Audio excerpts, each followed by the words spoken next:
नमस्कार। कॉन्ट्रैक्ट की अपनी लेक्चर सीरीज में मैं डॉक्टर अमिताभ सिंह आज जिस टॉपिक के साथ आपके सामने उपस्थित हूं वो है मिसरिप्रेजेंटेशन। मिसरिप्रेजेंटेशन जिसे इनोसेंट मिसरिप्रेजेंटेशन भी कहा जाता है या इसे फ्लेमिंग के केस में इसे आप कंस्ट्रक्टिव फ्रॉड के रूप में भी परिभाषित किया गया है। आज के इस लेक्चर में देखेंगे कि आखिर बेयर टेक्स्ट क्या कहता है सेक्शन 18 का, फिर समझेंगे मिसरिप्रेजेंटेशन का मतलब क्या है। इसके पहले ये समझिए रिप्रेजेंटेशन किसे कहते हैं। इसके बाद एलिमेंट्स आएंगे सेक्शन 18 के। यहां पर जो तीन समझने लायक चीजें हैं, सबसे पहले पॉजिटिव एसर्शन किसे कहते हैं, फिर ब्रीच ऑफ ड्यूटी का क्या मतलब है और inducing mistake about subject matter के रूप में कहना क्या चाहते हैं। इसके बाद आ जाएंगे फ्रॉड और मिसरिप्रेजेंटेशन में डिफरेंसेस क्या क्या है। तो शुरू करते हैं misrepresentation section 18 Indian contract act. अगर मिसरिप्रेजेंटेशन के बेयर को देखिए तो कहता है misrepresentation means and includes the positive assertion in a manner not warranted by the information of the person making it of that which is not true though he believes it to be true. Number second, any breach of duty which without an intent to deceive gains an advantage to the person committing it or anyone claiming under him by misleading another to his prejudice or to the prejudice of anyone claiming under him. Number third, causing however innocently a party to an agreement to make a mistake as to the substance of the thing which is the subject matter of the agreement. अब section 18 जो कि misrepresentation को परिभाषित कर रहा है और बता रहा है कि ये तीन चीजें, तीन एलिमेंट्स बताएं, ये तीनों चीजें मिसरिप्रेजेंटेशन के रूप में मानी जाएंगी। अब सबसे पहले जरा समझिए कि सबसे बेसिक अंतर है फ्रॉड में और मिसरिप्रेजेंटेशन में वो क्या है।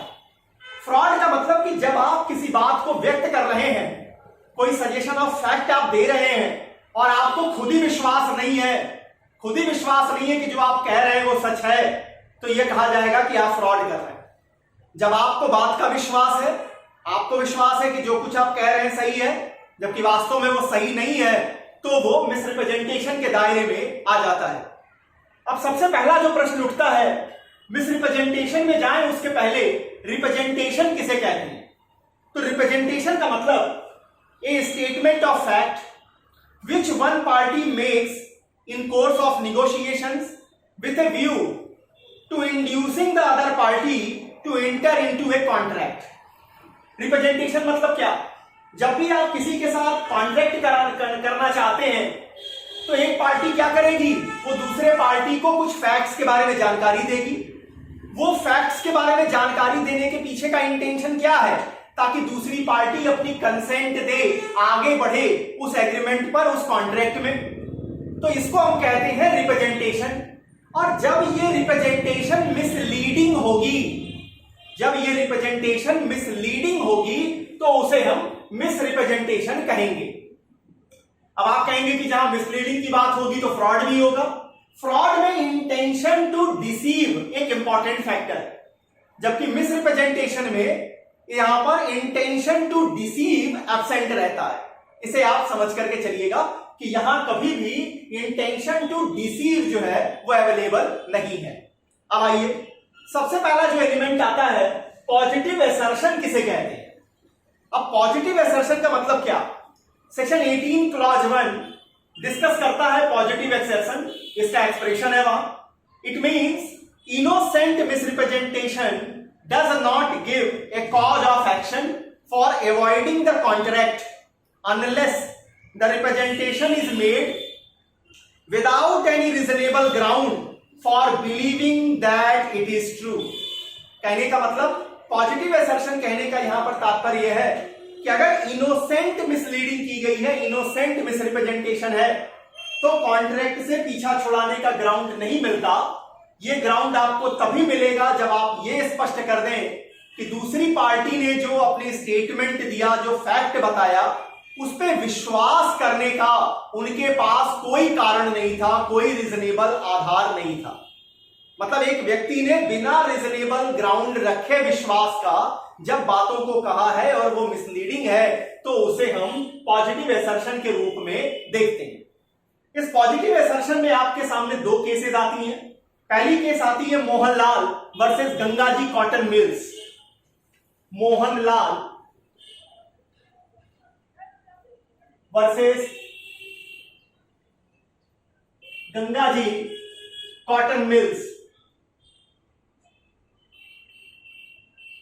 यहां क्या हुआ, यहां बी नाम का एक व्यक्ति था। बी नाम के व्यक्ति ने मोहनलाल को कहा कि मुझे पता चला है कि सी जो है वो कंपनी का डायरेक्टर होने वाला है। एक कंपनी के बारे में बी ने कहा कि सी जो है वो कंपनी का डायरेक्टर होने वाला है, मुझे पता चला है। यह बात सी ने बी को नहीं बताई थी, जबकि यह बात बी को किसी और दूसरे आदमी डी से पता चली थी। यह बात आगे चल के गलत साबित हो जाती है, गलत निकलती है। ऐसा सी जो है वो डायरेक्टर नहीं बनता है। प्लांटिफ ने क्या किया था, प्लांटिफ ने यह सुनने के बाद कंपनी के शेयर ले लिए थे।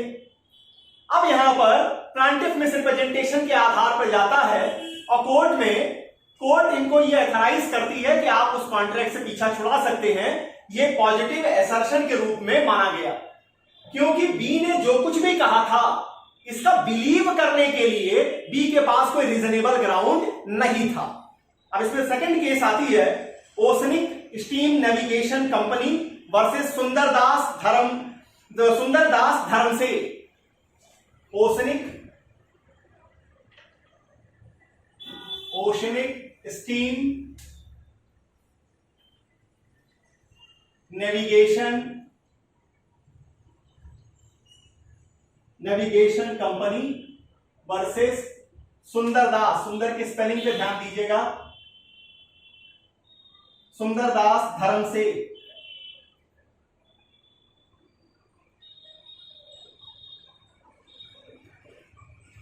यहां क्या हुआ, डिफेंडेंट सुंदरदास को एक वेसल जो है वो किराए पे लेना था। अब सुंदरदास ने बात की ओसनिक स्टीम नेविगेशन कंपनी वालों से। इन्होंने कहा कि एक वेसल हम आपको देते हैं, आप इसे किराए पे लीजिए। इसकी जो टोटल जो क्षमता होगी, टोटल जो कैपेसिटी होगी वो 2800 टन की होगी, नॉट मोर देन 1800 टन। ये कहा। जिस वेसल के बारे में बात हो रही थी वो कभी मुंबई में देखा ही नहीं गया था, तो वो वास्तव में कितने टन का है इसके बारे में कोई बिलीव करने का ground oceanic steam navigation company के पास नहीं था। जब वो वेसल डिलीवर किया गया किराए के लिए, तो पता चला कि वो वेसल जो है वो 3000 टन से ज्यादा का है। 3000 टन से भी ज्यादा की उसकी कैपेसिटी है। अब यहां पर डिफेंडेंट को अलाउ किया गया कि वो इस कॉन्ट्रैक्ट से पीछा छुड़ा सकता है मिस रिप्रेजेंटेशन के ग्राउंड पर, क्योंकि ये भी एक पॉजिटिव एसर्शन है। पॉजिटिव एसर्शन का मतलब जब आप मिसलीड कर रहे हैं और आपके पास उस बात को बिलीव करने का कोई रीजनेबल ग्राउंड है ही नहीं। अब आ जाते हैं number second, breach of duty की बात करता है। अब ब्रीच ऑफ ड्यूटी का क्या मतलब है? ब्रीच ऑफ ड्यूटी को आप समझिए कि any breach of duty which brings an advantage to the person who committing it by misleading the other to his prejudice is amount to misrepresentation। जो भी व्यक्ति मिसलीड कर रहा है, अगर उसको इस मिसलीडिंग के कारण एडवांटेज मिल रही है और दूसरे के इंटरेस्ट को इंजरी हो रही है, तो वहां पर हम इसे मानेंगे कि उसने ड्यूटी का ब्रीच किया है। अब यहां पर एक केस आती है जहां जस्टिस सर्जेंट आएंगे और सर्जेंट जस्टिस ने मिसरिप्रेजेंटेशन को इंग्लैंड में कंस्ट्रक्टिव फ्रॉड के रूप में परिभाषित किया है। केस का नाम है Oriental Bank Corporation versus Fleming. Oriental Bank Corporation versus Fleming. Justice आएंगे, जस्टिस सर्जेंट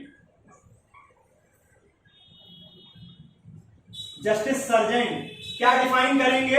इन्होंने डिफाइन किया मिस रिप्रेजेंटेशन बराबर कंस्ट्रक्टिव फ्रॉड, ध्यान दीजिएगा, कंस्ट्रक्टिव फ्रॉड। यहां हुआ क्या था, यहां इस केस में प्लांटिफ के पास समय नहीं था कि वो डीड को पढ़े। प्लांटिफ के पास डीड में क्या लिखा हुआ है इसको पढ़ने का टाइम नहीं था। उन्होंने डिफेंडेंट से पूछा, फ्लेमिंग से पूछा कि बताइए इसमें क्या लिखा है। अब फ्लेमिंग ने कहा यहां वही बातें लिखी हैं जो हमारे और आपके बीच में फिक्स हुई, जबकि वास्तव में ऐसा नहीं था। यहां वास्तव में फ्लेमिंग ने मिसलीड किया था। डीड में एक क्लॉज लिखी हुई थी जिसके अंतर्गत फ्लेमिंग की कोई रिस्पॉन्सिबिलिटी बनती ही नहीं थी। वो रिलीज कर जाता था अपनी लायबिलिटी से कुछ सर्कमस्टांसेस में, जो बातें बातचीत में फिक्स नहीं हुई थी। अब यहां पर ओरिएंटल बैंक कॉर्पोरेशन ने केस फाइल किया मिसरिप्रेजेंटेशन के नाम पर, और जस्टिस बैठे जस्टिस सर्जेंट। जस्टिस सर्जेंट ने यह कहा कि देखिए नॉर्मली डिफेंडेंट की कोई जिम्मेवारी नहीं है कि वो डीड के बारे में सब कुछ विस्तार से प्लांटिफ को बताता चले। अगर प्लांटिफ पढ़ा लिखा है, उसके पास समय नहीं है, तो वो लायबल होगा अपने सिग्नेचर से। लेकिन यहां चूंकि प्लांटिफ ने आपके ऊपर कॉन्फिडेंस दिखाया, ट्रस्ट दिखाया, आपसे पूछा, तो जब आपसे पूछा गया तो आपको सच बताना चाहिए था। जब आपसे पूछा गया और आपने मिसलीडिंग की तो आपने अपनी ड्यूटी का ब्रीच किया है। आपके ऊपर एक ड्यूटी इंपोज हो गई क्योंकि दूसरे व्यक्ति ने आपके ऊपर ट्रस्ट किया। अगर ऐसे बात होती तो बात अलग थी, लेकिन उसने पूछा और आपने गलत बताया। ऐसे सर्कमस्टांसेस में आप लायबल होंगे और यहां पर मिसरिप्रेजेंटेशन के आधार पर उस कॉन्ट्रैक्ट को रिपुडिएट किया गया। नेक्स्ट आइए, inducing mistake about the subject matter. अब देखिए दुनिया के हर प्रॉमिस में जो भी कॉन्ट्रैक्ट किए जाते हैं उसका जो सब्जेक्ट मैटर रहता है उसकी कुछ ना कुछ वैल्यू होती है। भाई बेकार की चीजों के लिए तो कोई कॉन्ट्रैक्ट करेगा नहीं, निश्चित है कि उसकी कुछ वैल्यू है। अब कोई भी पार्टी, दो पार्टीज हैं, इसमें से कोई भी पार्टी अगर उस प्रॉमिस के, उस सब्जेक्ट के, उस कॉन्ट्रैक्ट के नेचर के बारे में या क्वालिटी ऑफ थिंग के बारे में अगर मान लीजिए कोई मिस्टेक कराती है दूसरे पार्टी से, तो भी इसे मिसरिप्रेजेंटेशन कहा जाएगा। मतलब क्या है, यहां पर इंड्यूस किया जा रहा है, मिस्टेक कराया जा रहा है सब्जेक्ट मैटर के बारे में या नेचर के बारे में, तो उसे भी हम मिसरिप्रेजेंटेशन की कैटेगरी में शामिल करते हैं। केस आती है रतन सिंह गुलाब सिंह वर्सेस नामीकरण छोटामल। रतन सिंह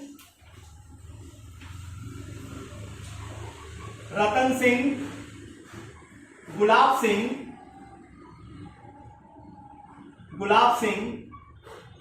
वर्सेस नामीकरण छोटामल। यहां क्या हुआ, यहां नामीकरण छोटामल जो था ये एक हिंदू फादर थे और यहां प्रॉपर्टी जो थी वो एक बच्चे की थी, माइनर की थी। और माइनर की प्रॉपर्टी में जो गार्जियन है, जो फादर होते हैं, उनको कुछ नेसेसिटी के कंडीशन में ही प्रॉपर्टी को ट्रांसफर करने का राइट मिलता है। नामीकरण छोटामल ने क्या किया, मिसलीड किया प्लांटिफ को कि मैं इस प्रॉपर्टी का होल सोल ओनर हूं और मैं प्रॉपर्टी आपको सेल कर रहा हूं। बाद में क्या हुआ, जब रतन सिंह गुलाब सिंह ने इस कॉन्ट्रैक्ट को चैलेंज किया तो कोर्ट ने कहा कि यहां पर ये जो मिस्टेक करवाई गई है ये इंड्यूस की गई है सब्जेक्ट मैटर के बारे में, क्योंकि जो क्वालिटी है सेल की वो डिफेक्टिव हो जाएगी जैसे ही प्लांटिफ को यह पता चलेगा कि डिफेंडेंट का जो राइट बनता है वो डिफेक्टिव राइट है, वो बिल्कुल एब्सोल्यूट राइट नहीं रखते हैं उस प्रॉपर्टी के ऊपर। तो इस कारण से यहां इस केस में भी, रतन सिंह गुलाब सिंह के केस में भी इस मिसलीडिंग चीजों को, इंड्यूस जो गलती कराई जा रही थी उसे मिसरिप्रेजेंटेशन माना गया। अब आते हैं कि आखिर क्या डिफरेंसेस हैं फ्रॉड और मिसरिप्रेजेंटेशन के अंदर, इसे देख लीजिए। 4 डिफरेंसेस आपके सामने रख रहे हैं।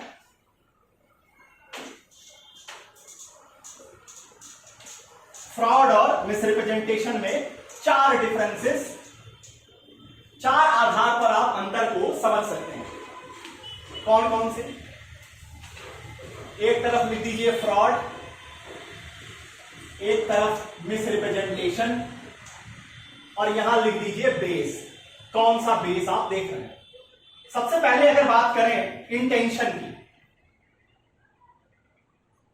तो इंटेंशन के ग्राउंड पे जब आप फ्रॉड में देखेंगे तो यहां इंटेंशन किस बात का है? डिसीव करने का। यहां इंटेंशन क्या है? डिसीव करने का।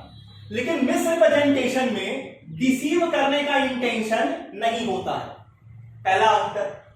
दूसरा अंतर अगर हम कहें बिलीव करने का, believe to be true.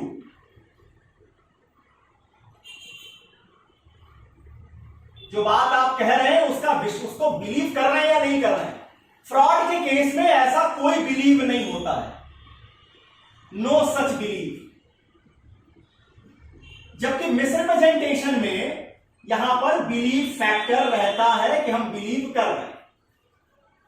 Fraud में कोई ऐसा बिलीव नहीं होगा। मिसरिप्रेजेंटेशन में करने वाले को यह विश्वास होता है कि जो कुछ वो कह रहा है वो सही है। नंबर थर्ड आ जाइए क्लेम्स के लिए। अब क्लेम के ग्राउंड पे जब आप आएंगे तो फ्रॉड के लिए क्या होगा? एक तो पहले वॉइडेबल हो जाएगा, जो कॉन्ट्रैक्ट आप किए हैं वो वॉइडेबल है। साथ में ही डैमेजेज आपसे वसूले जाएंगे। डैमेजेज किसके लिए वसूले जाएंगे? डैमेज वसूले जाएंगे डिसीट के लिए, ठीक है। जबकि आप मिसरिप्रेजेंटेशन में देखिए यहां कॉन्ट्रैक्ट वॉइडेबल होगा बट नो डैमेजेज, यहां डैमेजेज नहीं मिलेगा फॉर डिसीट। क्यों? क्योंकि यहां डिसीव करने का कोई इंटेंशन होता ही नहीं है। नंबर 4 आ जाइए। नंबर 4 आ जाते हैं डिस्कवरी ऑफ ट्रुथ। जिसके साथ मिसरिप्रेजेंटेशन या फ्रॉड किया गया, अगर उसके पास साधन होते, ऑर्डिनरी प्रूडेंस का वो इस्तेमाल करता, सच उसको पता चल जाता, तो क्या लायबिलिटी तब पहले पार्टी की बनेगी या नहीं बनेगी? फ्रॉड के केस में याद रखिए, जिसके साथ फ्रॉड किया गया है भले उसके पास साधन हो, भले अगर वो इस्तेमाल करता अपने ऑर्डिनरी प्रूडेंस का तो सच उसे पता चल जाता, लेकिन फिर भी यहां लायबिलिटी बनेगी फ्रॉड करने वाले की। मतलब कोई रोल नहीं है, no role of such chance in damages. यहां कोई रोल नहीं है। जबकि मिसरिप्रेजेंटेशन में चले जाइए, अगर आप ऑर्डिनरी प्रूडेंस का इस्तेमाल करते और आपको सच पता चल जाता और आपने वो नहीं किया है, तो आप वहां कॉन्ट्रैक्ट को मिसरिप्रेजेंटेशन के ग्राउंड पर वॉइडेबल नहीं करा पाएंगे। ये ध्यान दीजिएगा। यहां पर क्या है? यहां पर इंपॉर्टेंट फैक्टर है ये। यहां पर इंपॉर्टेंट फैक्टर है कि अगर आपके पास साधन थे और आपने इस्तेमाल नहीं किया है, आप साधन का इस्तेमाल करते, ऑर्डिनरी प्रूडेंस लगाते, तो आपको सच पता चल जाता, आपने नहीं किया तो आप वहां पर मिसरिप्रेजेंटेशन का ग्राउंड नहीं ले सकेंगे। तो ये 4 अंतर है आपके सामने। इंटेंशन के आधार पर फ्रॉड में डिसीव करने का इंटेंशन होता है, जो मिसरिप्रेजेंटेशन में नहीं होता। फ्रॉड के केस में बिलीव नहीं होता है, मिसरिप्रेजेंटेशन में पार्टी बिलीव करती है कि जो कुछ वो कह रही है वो सही है। क्लेम की बात करें तो आप फ्रॉड को टॉर्ट में डिसीट के रूप में भी देखते हैं, एक अलग से ये टॉर्ट के रूप में भी माना जाता है। टॉर्ट में भी आप डैमेजेस क्लेम कर सकते हैं, जबकि मिसरिप्रेजेंटेशन के केस में मिसरिप्रेजेंटेशन कोई अलग से टॉर्ट नहीं मानी जाती है। डिस्कवरी ऑफ ट्रुथ का चांस भले आपके पास फ्रॉड में अवेलेबल हो, आपने इस्तेमाल किया नहीं किया इससे कोई फर्क नहीं पड़ेगा, लेकिन अगर आपने इस्तेमाल नहीं किया तो मिसरिप्रेजेंटेशन में आप उस कॉन्ट्रैक्ट को वॉइडेबल नहीं करा पाएंगे। इतनी बातें हैं मिसरिप्रेजेंटेशन के टॉपिक पर। कॉन्ट्रैक्ट लेक्चर सीरीज में अगला टॉपिक मिस्टेक को लेकर आपके सामने उपस्थित होगा। तब तक के लिए बहुत बहुत धन्यवाद। नमस्कार।